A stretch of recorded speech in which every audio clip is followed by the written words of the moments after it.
বর্তমানে আমি আছি বাংলাদেশের একমাত্র দুইতলা বাড়িতে, যেই বাড়ির মালিক একজন ভূমিহীন রাজা। এই বাড়িটার অনেক ইতিহাস আছে, আর অনেকেই হয়তো এই বাড়ি সম্পর্কে জানেন।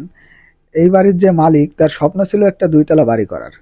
সো সে নিজের হাতে এই বাড়িটা তৈরি করছে, যেমনই হোক বাড়িটা সে নিজের হাতে তৈরি করছে, আর সে তার স্বপ্ন পূরণ করছে।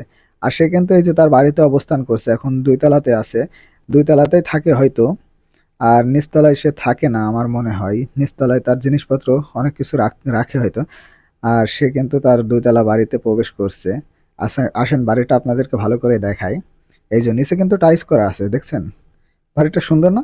অনেক সুন্দর। হয়তো অনেকের পছন্দ নাও হতে পারে ভাই, আপনার পছন্দ না হলেও কিন্তু তার কাছে এটা কিন্তু রাজপ্রাসাদ। বাড়িটা দেখেন সুন্দর করে, ভালো করে। এই বাড়িটা যদি চিনে থাকেন অবশ্যই কমেন্ট বক্সে জানাবেন।